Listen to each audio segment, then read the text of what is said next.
Welcome back to the Tribute Games podcast. The Tribute Games podcast is a podcast recorded here in the studios of Tribute Games here in Montreal. It's pretty much your look behind the scenes at a video game company.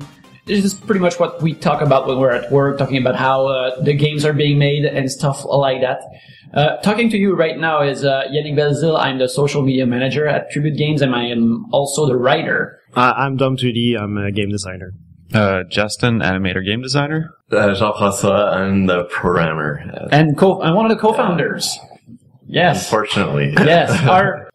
The new guy. Yeah, I'm Andy. I'm a programmer for Tribute. I just started here. Yeah. Welcome to the company, Andy. Justin, last week we left our listeners with a cliffhanger talking about how you steal something from a launch, from a comic book launch. You stole something. I didn't steal something. What happened? I returned something that I appropriated.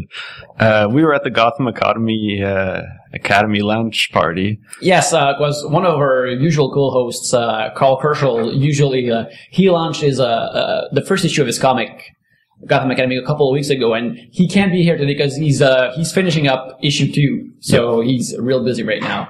So there was a launch for that comic like a couple of weeks ago, and you did something unforgivable.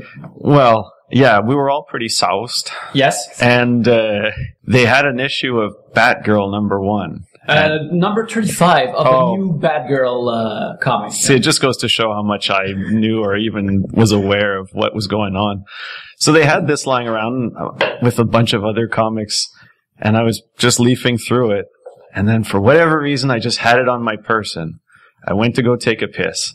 And then when I came back, Brandon, the co-writer of Gotham Academy and Batgirl, got up to the mic to a crowd of people saying like, I don't want to alarm you guys, but someone stole Batgirl. So, and I was not supposed to have it. It was not supposed to be here. I only brought it as a treat for a preview, but now someone stole it. Yeah, and then the crowd just got real ugly. They're all like, boo. They just wanted to kill whoever had it. So I'm freaking out. Yeah, and I'm looking, and you are next to me, and we're both pretty sus, but I just turn around and look at you. And you look at me, and you show it to me, and you're like, I think I have it. I have it. And I didn't even know. So, yeah, waited for, like, things to just kind of cool off, and then just, discreetly walk up to Brandon. I'm like, you might want to have this. And he was relieved, because his biggest concern at that point was really just that someone, amscrayed with it and scanned it online a week before. So yeah, apologies again. That was really dumb. But you're fired. That's not the first time.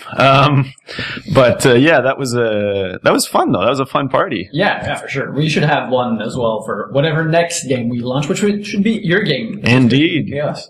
Yep. How is Crisis and Chaos going this week, Justin? Good strides. Yeah, we're still knee deep in making levels. My goal is to finish all levels by the end of the month. That's still, yeah. And what does making a level entail? Oh, it's not as fun as you think it is. It's just a lot of tedious placement. I mean, I think we've gone over this before, but it's just like you have to do it really like in small doses. You have to add, test, add. So it's like you can't go long stretches without testing it. So it's a slow moving process. This sounds tedious, but the game will not be tedious. Is that right? That's right. We make sure we go through all the tediousness for the fans so that when they play, they're like, this is great. Yeah. So yeah, it's a process, but it's going good. So yeah, hopefully end of the month that's done, and then we can spend the next 2 adding whatever little content needs to be done and testing and balancing and all that good stuff. Awesome. Dom, I wanted to ask you about also JF right now because you're here and we finally have a programmer presence on the podcast. We talked about making the prototype for your upcoming game, Dom, but I was wondering if you two could talk to me about how does it happen, when you think about stuff, and then what do you do next, Jeff, when you program? What happens? What's the back and forth between you two, and how that's working when a prototype is taking shape? For this prototype, I think we really just try stuff out and see what works and what doesn't, and what's exciting and what isn't. And Jeff is super quick to implement all those things. I don't know if it's hard for you or easy, but it seems really easy Yeah, I think from the outside. it's a weird process for this one because it's kind of new grounds for Tribute at least. So yeah, we're really iterating and modifying the game design as we go. So yeah, it's an interesting process. Yeah, but it's all from the it all comes from the fact that we're using the Mercenary Kings engine, so you don't have like that big part of work to do at first, I guess. Yeah, exactly. Like we at least start off with a Template? not a template, but like more of a base that like we're familiar with. Yeah. And that allows us to really iterate faster and make changes quicker and Try some new stuff too, like we're doing with the procedural stuff. Like we're gonna try to push it a little bit further than the usual linear level structure and all that. We'll see how that's it goes. the part that's kind of scary. It's we've always done like more conventional games where we actually build all the levels and we can easily test the levels and know what the outcome will be. And toying with procedural levels, you really have to rewire your brain and like try to figure out like what the possibilities are going to be ahead of time. So it's not always an easy task to do. Yeah. And are you scared of the potential testing problems that we could have? Yeah, that'll be your job. I'm not too worried about it. But yeah, it'll be different obstacles that we'll face. So that's the scary part, I think. Yeah. And I guess it's good in the way that we have more work now to figure it out, but later on it's going to be so much more content for the same amount of work or less even, I think. But what about you? Like, what do you think? Like, how do you see that as a game designer? Like, you don't really have, like, design documents or anything, or they're really bare bones, just guidelines or whatever. Yeah, well, it fits more my philosophy of game design, which is just find what's fun and find the fun as soon as possible and work on that instead of planning for this huge thing that you don't know what's going to be there and if it's going to be fun at all. So I think we're doing great where we just, like, for example, I don't know if the feature is going to be in the game, but right now it's a slow-mo feature that we just added in like 5 minutes, and that was kind of improvised, but I could not have planned that in a document because it was just like, hey, maybe we should just help the player out with a slow-mo button. And there it is. If we had a document and a list of things to do, we might have just skipped over that because we had other stuff to do. So I don't know. I think it's going to be great. It's going to be more organic. I don't know. It's just going to be fun. And that's my goal for this game. Just have a fun experience, fun game that's not infinite but nearly infinite. Like we can, the player can go into levels and see different things every time, and it should be amazing. I think it's really interesting because even our first draft, the game right now has nothing to do with it, and just by playing with like the initial ideas we had, we already were able to like scrap ideas and like find new ones that were even better. And so it's a cool process. It's kind of like a long game jam, I guess. Yeah, it's great. I love it. I love that. And that's really your background too, right? Yeah, that's most of the games that I made by myself. Let's say the good games that I worked on were all like game jam stuff or like short-term projects, like maybe made in a month or something like that. So is this the longest that you've worked on one game at a time, or? Oh no, I worked on longer games, but they were not like interesting indie games. That were more like licensed stuff or contract work or boring. No, we love that stuff too. Yeah,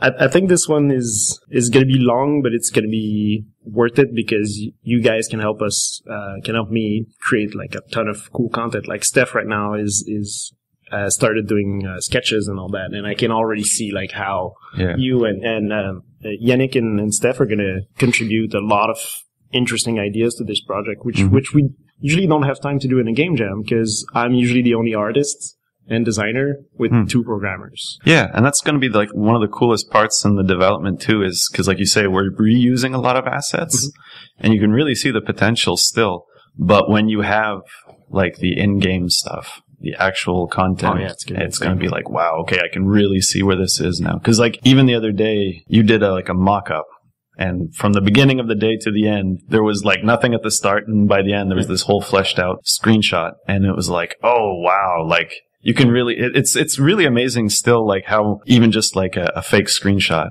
can like really bring it all together. Or just the sketches that Steph does or the levels that I'm doing now. We know that we're going to scrap all of that. Probably because we want to move on to the next iteration. But that's pretty exciting to know that this is a starting point only. Right. We're going to go to, like you said the last time, beyond where no one has gone before or something. Even if we know that we don't use that, it's sort of it's like a blanket, like knowing that a lot of ideas are being generated anyways, and from like that big old pile, like maybe 2 or 3 are good, and they carry on further on. Like that's That's a funny thing like we did like last week is that you and Stefan just took a desk from where it was and pulled it in the middle of the room, and we all sat in the middle of the room and started sketching or writing stuff or like just did proper brainstorming as opposed to before where our brainstorming was just watching movies. Watching movies and taking notes, but then now it felt like more than the actual like putting our hands into the paste as we were taking its shape. It was because the few weeks before that we were doing research in a way, like thinking about it and thinking about where we could go. But this time it was both physical and also like abstract in an abstract way, connecting all of us together, trying to see what the project actually is in our heads together, what we can kind of glue together from all of our ideas and directions. Yeah, and it was fun. It was great. Yeah, we seem to have found like the main like backstory for our character. If it holds the idea for the character and what he or she wants, and how the character will go about it, and just finding that type of stuff is exciting because then it pushes you into different decisions for like what are the bad guys going to look like and what their environments are going to look like. So it's pretty exciting. Yeah, and I think we found we're going to talk about it in more clear words at some point, but we found the badass thing that we want to do in the game, and the badass theme, the cool, fun, awesome core idea that we can build upon. And man, we're great. I feel like we're all good. Pretty excellent. Pats the on the back Tribute Games is cool podcast. Yeah. It's one of those back patting podcasts where we just pat our backs, and it's pretty great. It feels great. I'd invite our well done, Justin. An actual back pat. Yeah. Thanks. I invite any listener to pat themselves on their own back. See how it feels. I think it feels good when you do it. We got a couple of listener questions. So, and one from at Tirades Galore. He asks us like, "What's our he or she? He. Okay. It was a picture of a man with a child. I assume he is the father of that child, if I remember the picture correctly. Or a really child. Yeah, or a wife who's really proud of her husband. Maybe it's all possible. And but that person asks us, what are your guys' favorite games this year, whether they're AAA or indie games? Oh, how about we do one of each? Like, all right. As far as like indies go, I gotta give it up to Shovel Knight. That game's the shit. And good reviews, Justin. Good reviews. I don't know. That's it's one of those games we've been following for a long time, and when it came out, it's like it delivers in spades. Oh, jeez. I'm sure that joke's never been made, but no, it's really good. It's really close to our kind of goals and inspirations too. So. Yep, exactly. And we met them. They're nice folk.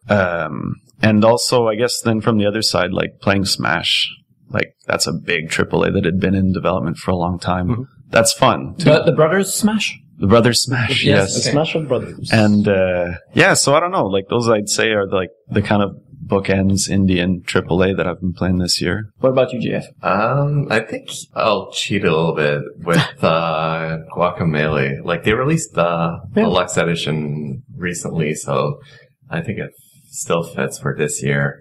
But it's been I don't know. I really enjoyed like the game. It was a great Metroidvania, if I may say that.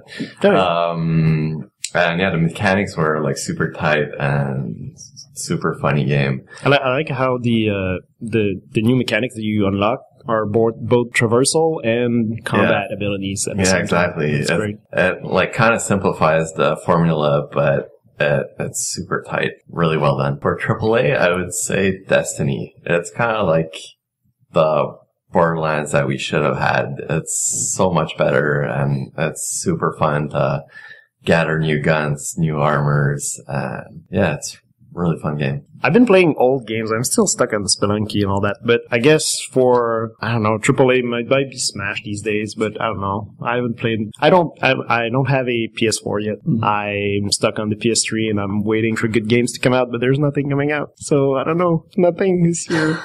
What about the indie stuff though? You must be like, the indie stuff is there's some good stuff. Well, I hope so.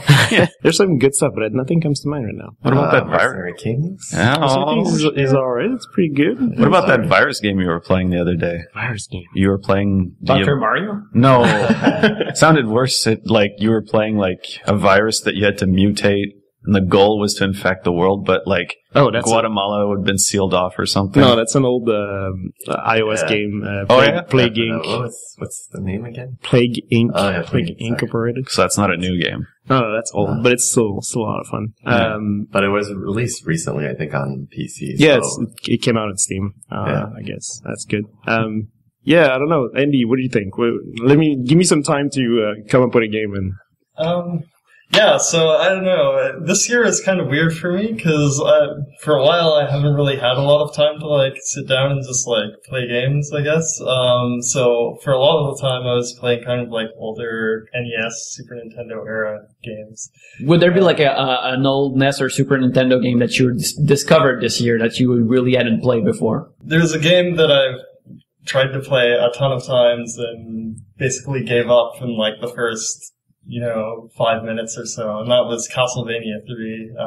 I don't know, it's a very frustrating and punishing game, and like, I decided I was just going to play through all of it, even though like, I was like fed up with it. I was just like, nope, I'm going to keep playing it. So I just took like a weekend and sat down, and I'm kind of glad that like, no games do that horrible, awkward stair mechanic that was in Castlevania. You mean the slow climbing of the stairs that you're really stuck on? And you're like stuck on the stairs, you can't like, jump on them, and like... Up and attack is your sub-weapon, so... Yeah, like you end up turning around to like go up the stairs, so... That's terrible. I don't know, it was like interesting to just kind of play through it, because like, it had some neat ideas, but it was kind of like squashed underneath like kind of bad control scheme. I found a game. Yeah. Contender for Indie of the Year, I would say Crypt of the Necrodancer. That game is amazing. It's basically a dungeon exploration game, like the good old roguelikes, turn-based kind of strategy games. But this one is on a rhythm, so you need to always be moving on the beat. And it's all themed around like dancing, like the floor starts flashing like a dance floor, and it's the music changes also. Like if you get into a shop and the music is blasting, the shopkeeper is going to start singing on the track. I don't know, it sounds like fun. A party. Yeah, it's kind of a party for a genre that's been a bit tried for a while. So it's really good. You play with a DDR pad? Or? I played it once with a DDR pad, but I suck so much at it that I stopped, and I use the controller now. Wait a minute. Yes? We forgot somebody. Me? Well, I barely play anything, so there you go. What have you been playing this year? What I've been playing this year? Legend of Zelda. Yeah, just Legend of Zelda, that game we played last week, that shooter, that weird... we played Jamestown yesterday. Yeah, Jamestown. Last week. That was a lot of fun. I like the old-timey meshing of American history and colonial revolution war and shooting games and Mars. and Martians. Yeah. And Martians. Yeah. That was pretty fun. That's the kind of idea that you can tell it's totally coming from a crazy passion project, because it's such a non-generic idea that someone really had to push through. Like, I'm gonna mix this part of history with Martian invaders, and then the Spaniards are going to be on their side and stuff like that. And John Smith isn't there, but there's no Pocahontas as we've seen. And there's manly dudes with long hair and pioneers. It's a good time. So basically what you're saying is you should be playing more games. I should be playing more games all the time, but I'm trying to be more creative about my stuff. That's good. That's actually good. I should do that too. That's about all I do when I have free time. Still cool though that you picked up on games with a shoot 'em up though, because like that's like a classic type that, I don't know, I love shoot 'em up, so. But co-op shmups are great. Like, we played 3 players, and it's insane. Oh, yeah? It's Yeah, great. it's a lot of fun. Again, I'm no resource because, again, I don't play games as much as all of you guys, which is shameful, and I will be better at it. But it was just a lot of fun, and I feel like, again, unless I'm playing a really old game I enjoy, I just like playing more of a thing that's in groups that everyone's in the same room now. Yeah. It's just, I guess you just want, I enjoy it more when it's playing in a more social way now. But it's even fun too because like, I think at everyone's lives at different points, they play a lot more or they play a lot less. And it's always fun to see people at different points in their life where they're at and like the jump off points where like someone's like, yeah, I've just lost interest. And it's like, well, what's the last thing that you played that was good? And then reversely, when someone's like, yeah, I haven't been playing games as much. So what's the first thing that you played when you picked it up again? Like I find those things really, really fascinating because, you kind of put your finger on the pulse, of like people in general, like how they're playing games and what's catching on and stuff. I'm really looking forward to have like when it comes out on console, like having a Smash Brothers evening, like for the new one, like because again, I don't have a 3DS, and of course the fun of Smash Brothers is everyone is on the same screen, and there's trash talking, and there's frustration, and then there's highs and lows, and and it's a much more sort of like party atmosphere kind of game too. Yeah. Like you don't feel as frustrated at a loss when like some bullshit Smash orb comes in and like someone just grabs it and like, right, Dom? Yeah. But it's fun. Like you don't feel as like, I don't know. It's just a little bit more light and casual, although it's not at all a casual game. not when you play, because then man becomes beast. Yeah.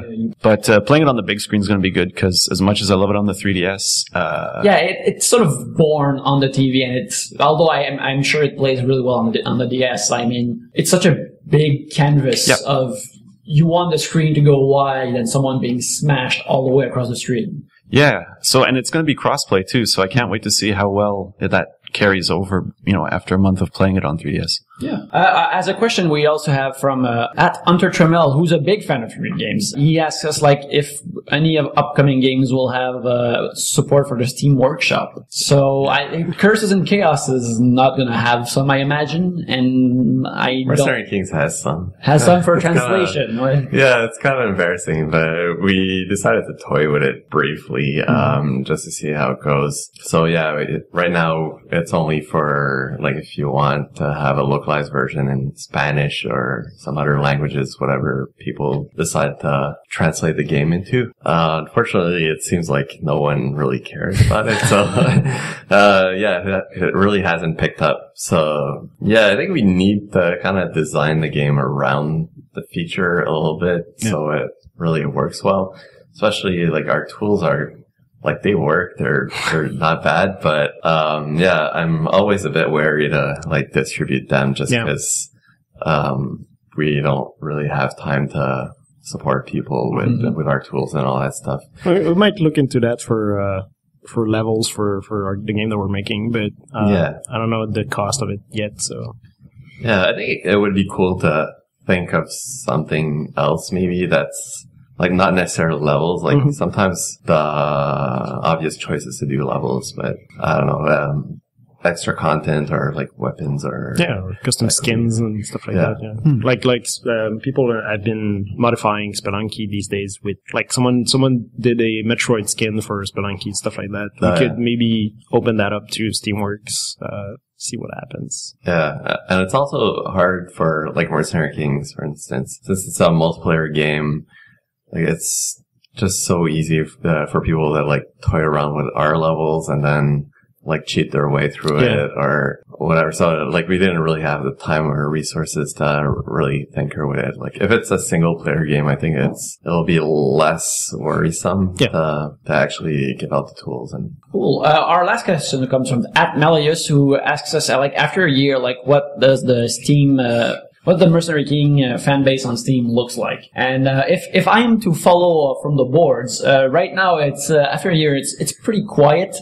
People chime in to complain about bugs, which is pretty fair. But there is a persistent asking for Scott Pilgrim on Which we on have Steam. no control over. Which, yeah, we have no control over. We wish we could make Scott Pilgrim happen on Steam, on PC, but sadly it is out of our hands. We're sorry. I'll just note though that like our fan base was super awesome at the start of the game. Like during early access, we had one guy named Prophet that guy like was entering bugs like super well detailed with the repro steps and screenshots and all that stuff, and he even like made a list of like the bugs that were still in the game. So it boggled my mind that this guy had the time and the desire to actually help us this way. So I don't know. I need to give props out to like people that helped us out during early access. Yes, we thank you and love you. Weren't there people that were also like porting it to other languages? Wasn't there like a Chinese? There was a pirate version that was done of our game. They actually translated the game. I think it was Chinese Mandarin or something. Yeah. Version. And it was really insane because they had to like reverse engineer our file format, which is not like that much of a big deal, but it's still like required a bit of work. And they even like edited some of our textures to like add their logo and a bunch of stuff. So it was crazy. Like I didn't want to like send people over to that version, but since it was pirated, but that guy deserved a pat on the back. So unless anyone else has something to say, I think we'll end the podcast right here. So thanks for listening. There will be another episode next week, hopefully. No, you know what? There will be certainly another episode next week. So you can find us, the company, at Tribute Games on Twitter. But how about you guys? Where can we find you on the internet? At Dom2D on Twitter. Justin_Sear. Eggboy Color. Nice. I'm JF Major with a 0 instead of an O. Damn you, JF Major. Yeah. Does the original JF Major do anything on his Twitter? Oh man, he's awful. He's just like squatting that name. I hate him. Yeah, we have to do something like free original GF Major or something like that. Get that going. You can find me at Yannick Belzil, and again, if you enjoyed this podcast, you can write a review on iTunes because that gets us more seen and gets us ideally more popular and get more people in the podcast. If you have questions, again, you can find us on Twitter at Tribute Games or on Facebook, Tribute Games on Facebook, or if you want to write us an email for comments or questions, you can write to us info@tributegames.com. So that's pretty much it for this week. Thank you for listening. We need a sign-off phrase at one point. Next week we'll have a really good sign-off phrase. And that should be our sign-up phrase. Yes. It's just always next week is going to be good. Yeah. This week will be sauce. Sauce. Sauce. All right. Thanks, everybody. Sauce.